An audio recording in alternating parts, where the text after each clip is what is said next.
What up, folks? You know the vibes and the energy. We here, man. It's Good Friday, week 7, VHSL 540. We here to talk about it, man. It's Local Locker Room. It's your boy Samson The Badguy. You know, last week we talked about pet peeves and things coaches did that I might not have liked too much. But this week we're going to talk a little bit more about the games. I got some highlights from some of the winning teams from the 540 area. Again, let me put emphasis on when I say 540 area. I'm not talking about the entire 540 area, which is why I call it local look. I'm talking about the local 540 area in which I live in. I'm talking Madison County, Orange County, Louisa, Culpeper, Fauquier, Stafford, Fredericksburg. So we got all of those type of schools, man. And we're going to jump right into it, man. Again, first I got to give a shout out to my sponsors and all that good stuff before we get into that. Shout out to Dinkus Tournaments. Shout out to Student Athletes Academy right here. Shout out to Local Locker Room as always, man.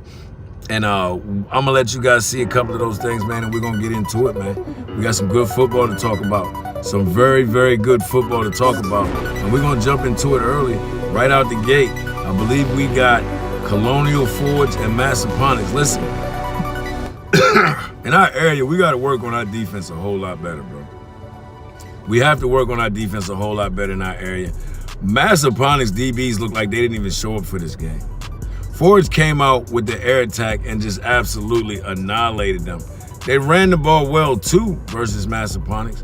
And I went and got some stats from some of the teams that I'll be talking about. I wasn't able to find all the stats, but I was able to find some of the stats. And I'm telling you, the passing game is crazy. The running game is crazy. Our defenses in the area are like non-existent for some reason.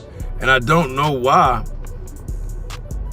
My bad, trying to fix the what's name. But as you can see yourself, Colonial Forge was able to throw the ball. They was able to run the ball. They was able to pretty much do what they want with that Massaponax defense. And that's not the Massaponax defense that I'm used to.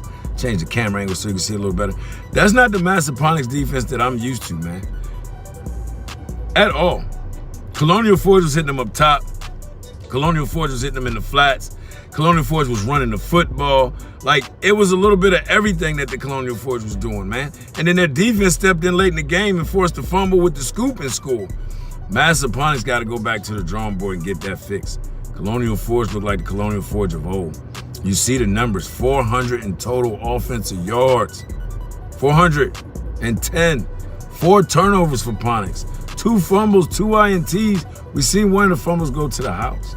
So we move on to Riverbend and Mountain View, which was a good game. I went back on the app and watched this game. It was a good game. But Mountain View couldn't stop the run at all. They couldn't stop the run up the middle. They couldn't stop the run off tackle. They couldn't stop the jet sweeps. Riverbend had so many yards on the ground. Hell, young Makai Davis, I believe it is, he might have had 90 yards off jet sweeps alone. But it was still a good game. So Mountain View's defense was playing bend but don't break. But then late in the game, Colonial Forge defense came up real big with the interception in the end zone, and they put the game away. They won a close game, 13-12. They had 324 rushing yards. You just got to finish though, Riverbend. 324 rushing yards and you don't punch. You only win 13-12. I got to fix that. Culpeper, what is going on? The inconsistency in Culpeper, as you will see here against Caroline, is crazy. At one point, Culpeper was up like 21-6, 21-12, something like that. They just couldn't keep a lead. And again, they couldn't stop the run. It was Caroline's run that kind of pretty much put them back into this game. Again, you can see for yourself. They got their touchdowns off of big, powerful runs from a big back, man. Their defense played solid, allowed them back in the game as well. Why Culpeper's quarterback doing a double coverage, I have no clue. But they let them hang around, and Caroline made them pay for it. Because Caroline ended up coming back and winning this game. You see it right there, 21-6 in the second. And on 3rd and 13, they let Caroline make a big play, which put them in scoring range. They went to the big running back. Again, we've talked about this. See, this is the thing right here. A lot of people say that what I say, and you see we're on the road, we mobile with it. A lot of people talk about what I say, but the physical facts is right there on the screen. Big screen, summer jam screen right there for you. Carolina's defense kept them in the game. The running game made it happen for them, and they punched it in, bro. Carolina's going to walk away with this victory. Carolina's going to walk away with this victory after the defense forced a fumble right there. You see it. They punched it in for the winning score, 26-21, the final, 200 yards on the ground. You got to be able to stop the run. Ain't no fun when the Rabbit got the gun. And they had more turnovers, Culpepper. How do you lose a team that you're not supposed to lose those games? Chancellor JM. A lot of people say that this was a whitewash game, a trash game, a don't matter game, because both of these teams are not good at all. But Chancellor made it happen. Chancellor made it happen. Again, JM, you have to finish. We've seen you finish the game against Liberty and come back and win. You have to finish, JM. And I'm sorry, when it comes to coaching, you can't get much better than former NFL players, right? So they say. You got guys over there that know the game. I know they know the game. You just got to finish these games. Chancellor came out, and Chancellor looked very good throwing the ball. Very good throwing the ball. They had their runs, too. They put it on the ground as well, but they looked very good. Chancellor looked very, very good. And we're talking about a Chancellor that hasn't looked good in a while. In this game right here, for whatever reason, they looked good. 20-12 was the win. You see it. They had a balanced offense and run. Like I said, they was able to do both. And they got the win, man. They got the win over JM. JM, you got to figure it out. Got to figure it out. King George and Cortland. Cortland has become, in my opinion, one of the most inconsistent. I'm sorry. They're going to feel how they feel. I know some folks over there. But you're inconsistent. One week you look extremely good. The next week you don't. And King George, the Foxes came in this joint and did what they wanted to do. I ain't never known the Fox to be the Cougar. But it happened in this game on that pretty blue field. King George had their way. It was a back and forth battle early, but King George finished with the win. They were slugging it out. Like I said, this is a highlight for the winning team. Cortland did put up points. Cortland does have highlights, but they didn't win. King George did. King George did. They did what they were supposed to. And they had a mix, and you'll see it late in the game. Right here, it's fourth quarter, 34-20. King George punches it in to put it away, man. They just had a little bit more. They ended up winning by 21. They ended up winning by 3 touchdowns, 200+ passing, 100+ rushing. Cortland, you got to do better. Louisa playing Monticello. We know Monticello. Most of those Charlottesville teams really ain't good. I'm just going to be honest. They're actually not good at all. But you got to play who's on your schedule, right? From what is my understanding, Louisa got a couple pieces back that they had lost. These are key pieces. D1 guys. I expected them to come out here and beat the crap out of Monticello, and they did just that. They did what they were supposed to do. Cannons flying. They came out in those gold jerseys, and they put on a gold performance against a bronze team. They were running it. They were throwing it. They were pretty much doing whatever they wanted to do. Monticello didn't have no answer for it. You can see it here yourself. But is Louisa that? Are they back yet? Is it too late? You know, we mid-season. We beyond mid-season in all honesty.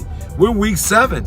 Is it too late? They took some early losses. We do know that the league has gotten, weaker teams have made the playoffs, with horrible records. We'll get into that later on as the season goes along, but it's week 7, and then week 6, Louisa did everything that they were supposed to do, man. They punished them people. They beat the brakes off them people.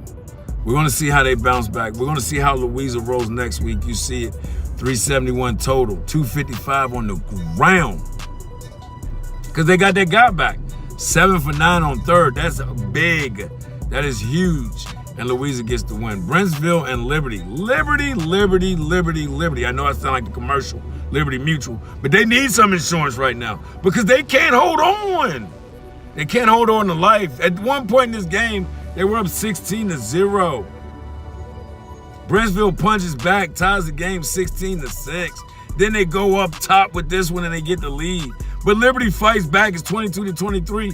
But again, they can't stop nobody from scoring. You can't stop nobody from scoring, man. You cannot get in a shootout when you have absolutely no defense. None at all. This probably the best offensive game Liberty's played all year, and their defense gave them no help. Brentsville did exactly what they wanted to do when they wanted to do it. They get the interception at the end, and it's just closed curtains. Liberty has to learn how to finish. Right now they're sitting at 0-6. I hope on everything they have a bye this week. I hope they have a bye this week so they can figure out how to stop the bleeding on that defense. You see the score late in the fourth, 2nd and 21, and they let Brentsville go up top. How are you letting on 21, 2nd and 21, you let them go up top and put the nail in the coffin? Liberty got to figure out what's going on with that defense. They got to get it together. They got to get it right. But it didn't stop there. It didn't stop there. Brentsville said, we're going to put it away, put it away. They punch it in again, this time on the ground. 50 burger, 50-35. Very balanced Brentsville. Liberty has to get a running game so they can slow down the clock. Passing games look great for Liberty. They have to get a running game to slow down that clock, man. Orange punishes Western Albemarle. Again, another Charlottesville area team that's horrible. Now, what I will say is, Orange, you might have messed up because you did it on Woodbury's field. I'm almost positive that Woodbury coaches were in the building. And if I'm Woodbury, I am recruiting because the Orange defense was the most solid defense of the week, in my opinion. 4 interceptions, 2 went back for touchdowns. Oh, you heard me right. 4 interceptions, 2 went back for touchdowns against Western Albemarle. That defense was on point. Their secondary was on point. Their DBs were on point. Their backers were, look at this, bow, give me that, and he's gonna take it to the crib. Best defense I've seen this weekend, in my opinion, goes out to Orange County. I don't care who they were playing, they put on the show. Them boys had 4 interceptions. Look at the total yards, man. 244 yards rushing. You can run the ball, eat the clock, especially when your defense gives you 14. Just saying. Kettle Run, the solid assassins is what I call them because you never hear nothing from them. Not on social media, not in the public eye. They just go out and they play football. That's what Kettle Run does. And they find ways to win games. They're playing Millbrook out of Winchester. Millbrook has been known to be a solid program. Mill jumped up early, 7-0. But that's Kettle. It doesn't rattle Kettle Run. Scores don't seem to rattle them. They keep playing. They get back in the game. 7-7 in the second. And you're going to see what they're going to do. They're going to do what we call make a play. He scoops up the bad snap, pitches it to the back, and the defense still didn't stop him. He takes it about 50 yards to the touchdown to take the lead, up 14-7 in the second quarter. They get the ball back in about the same spot, and they get to doing what they do. The quick game, the run game, the quick game, the run game. They mix it up, and they make you try to stop it, and good luck with that. Kettle Run's one of them teams that it seems like once they get in rhythm, they can be a headache. But they, too, still need to work on their defense because late in the fourth, they were down. That score wasn't right. They were down 20-15 late in the fourth. They punch it in. They win 25-20. They find ways to win. Again, they run the ball. You've seen it. They find ways to win, and that's what Kettle Run did, man. That's exactly what they did. And you got to understand that. So now, let's look at some of the scores real quick. There's some of the scores from this week. Some of the teams I talked about. Eastern View lost to North Stafford. They got to get it fixed, too. They got to get it together. You see Massaponax, the Riverbend score, which we already went over to. Just wanted to see if you missed it. You see Ford sitting at 5-1. Shout out to Stafford sitting at 6-0. There's some more scores just in case you missed them, just to get them in. Some of them I talked about, some of them I didn't. Spotsy had to buy. You understand what I'm saying? And there you have it. Orange punished them, bro. That was crazy. That was crazy. And then your matchups for the B3. 3A and 2A. My bad, 3A and 2A.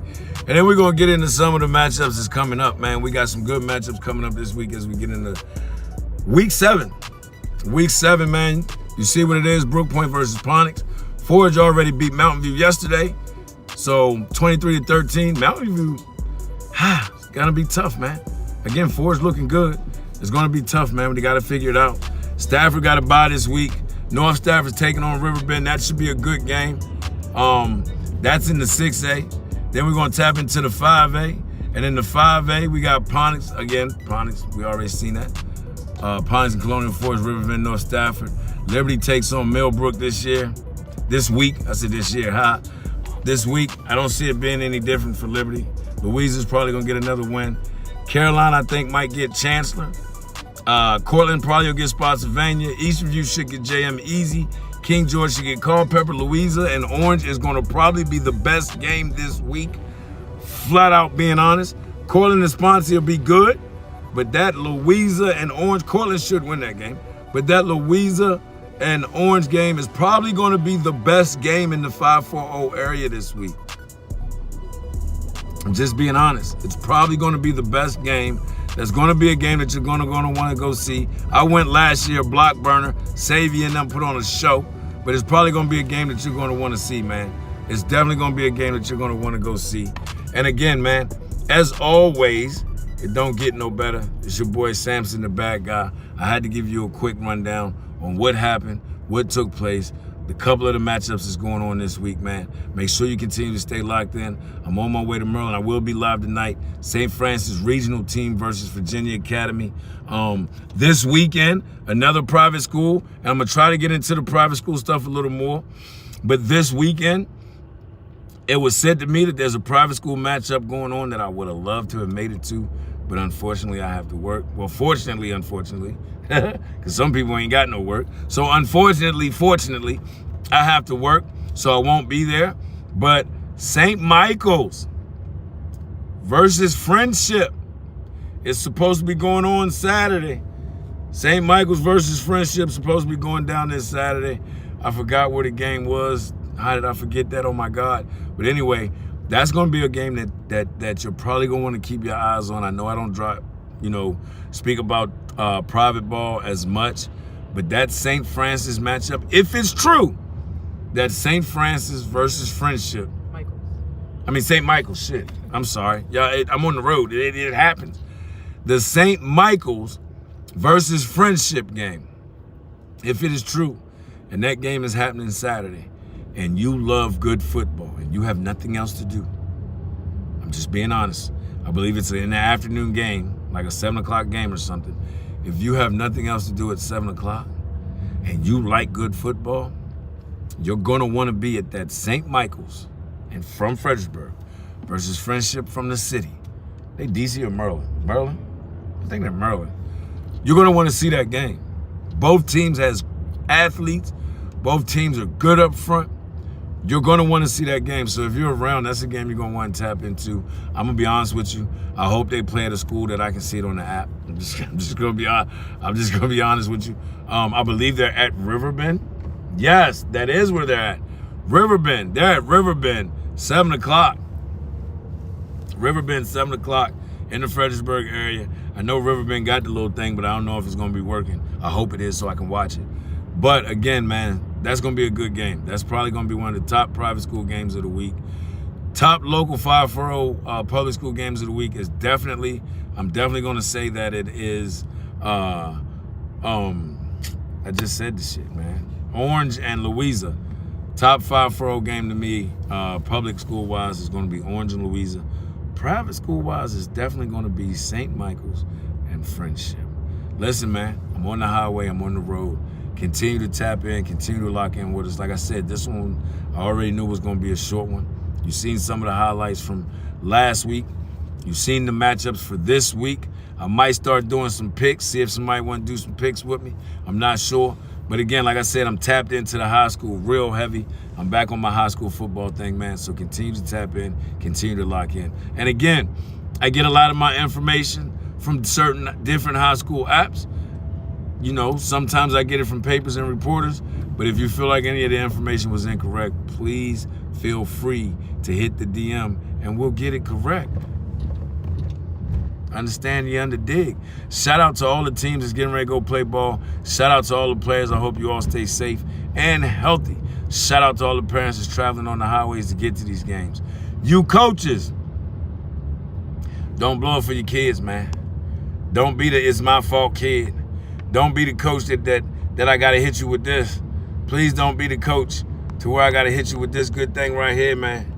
Don't be that guy. If your kids is out here doing what they gotta do to win, do not be that coach that it's your fault. Don't be that guy.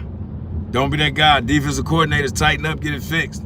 I know Eastern View, you got a game that's going to be an easy game. You need this bounce back game. You've been up and down. You've lost pieces. I'm talking, this is the local segment. Y'all know how I do. I got the local and then I got the local. Eastern View, you lost a big piece. It showed last week, whether it was deserving or not. I'm not going to get into that personal thing. I'm just going to say you lost a major piece that your quarterback was comfortable with. Now you got a linebacker playing receiver. I know he's athletic. Makes it a little more difficult. I know he can make plays, but it still makes it a little more difficult. You guys got to bounce back. This is the perfect game for you to bounce back. So it's the perfect bounce back game for each of you. You should beat JM pretty easily. You should beat them pretty easily. JM struggling. I don't know if they're young. I don't know what's going on, but it should be pretty easy. Liberty, you got Millbrook. We just seen Millbrook try to give Kettle Run all they can handle, and we know what type of team Kettle Run is. So Liberty, you got to go out there, put up the same points that you put up this week. Shout out to whoever called the offense. Shout out to the quarterback. Shout out to your offensive guys because you were putting up points. You were doing your thing. But your defense, whoever your defensive coordinator is, Liberty, pack that shit up. Pack it up. Because you scoring that many points offensively, you got to get some help defensively. You got to get some help defensively, man. So whoever your defensive coordinator is, y'all might want to switch roles or I don't know what's going to happen, but you got to figure it out because that defense looks terrible. All 3 syllables. You got to figure it out, man. Got to figure it out. Culpepper, y'all got to figure out a way to finish. Y'all got to figure out a way to put it away. You get leads, you got to figure out how to keep them. I know you can finish. I seen you finish in Fauquier. You just got to know how to hold on to them leads. Fauquier, it's going down. Downs.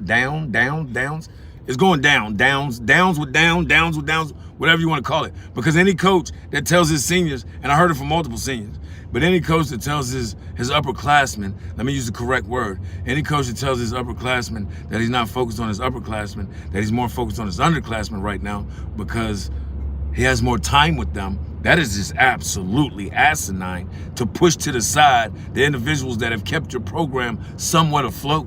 That makes no sense to push aside the guys that have stayed and was loyal to a horrible program.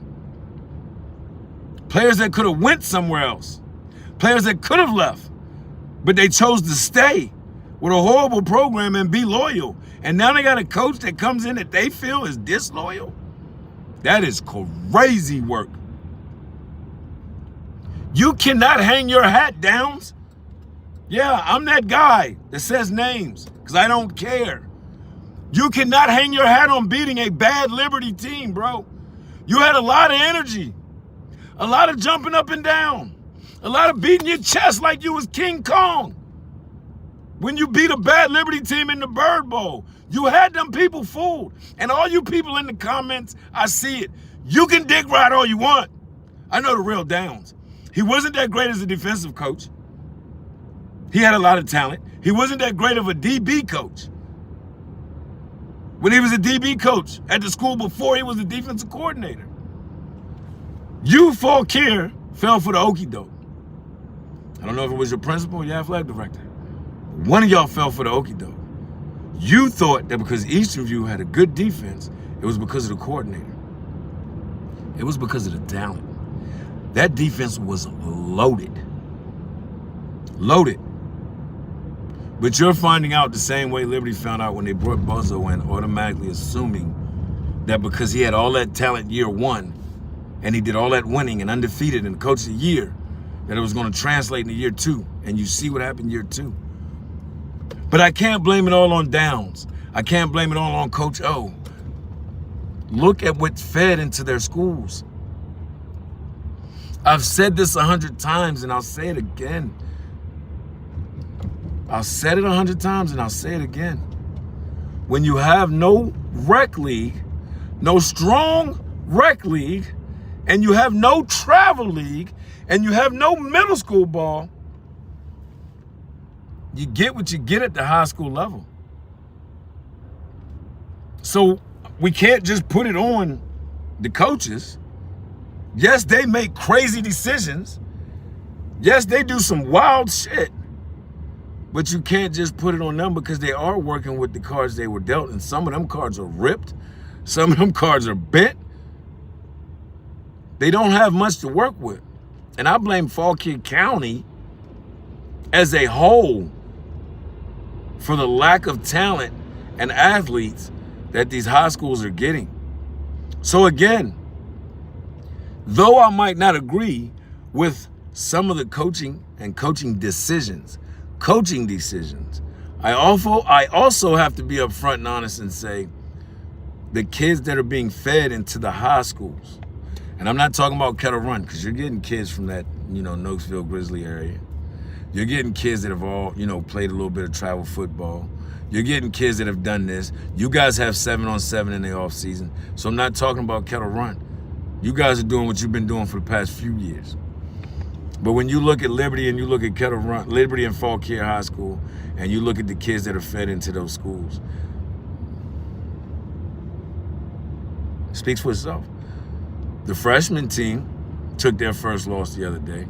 The freshman team looks good against other freshman team because the freshman team have kids that have played on the competitive level. The JV and the varsity doesn't. I know a lot of y'all say, oh, travel this, travel that, but real is real. Playing against that competition and that competitive edge will make your players better. We're seeing it now. Let's think back. Liberty High School, last good winning season they had. Those were all travel boys. I know because they were my travel boys. And Terry Utterback's travel boys. And Sean Lewis's travel boys. And Gary's travel boys. That undefeated team, all of those kids played travel ball. Went to nationals. When Terry was the head coach 2014, I was just an assistant. Sean tricked me. 2015 went back to nationals when I was the head coach. Freddie Harris was the defensive coordinator. That was the last time Liberty had a successful season. For all of you that want to say that it ain't travel, it has nothing to do with it being travel sports, the rec ball, let's look at the facts. Facts are facts, right? Fauquier. They only had 2 or 3 travel kids each season, if that. And those 2 or 3 kids were key kids. They made plays. It just wasn't enough. When you're playing other schools that got full of travel kids, full of kids that play competitive ball. I'm just being honest. You need some form of travel in your community to feed into your programs. Period. I don't care what nobody says. You have to have middle school ball or a travel program, or your rec program has to be on a competitive level of travel football.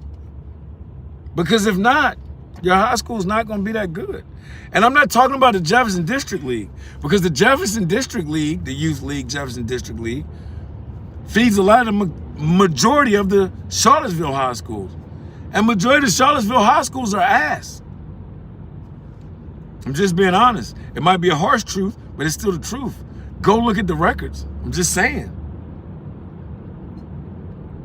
The 2 kids is killing it at Louisa, the travel kids.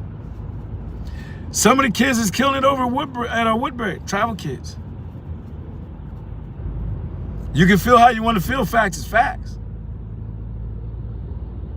Facts is facts. When your local rec league is not competitive, it's not good, it doesn't have good coaches, just dad coaches, and then you feed those dads into your high school with the same kids that they couldn't win with on a youth level, why do you think the high school is going to be successful?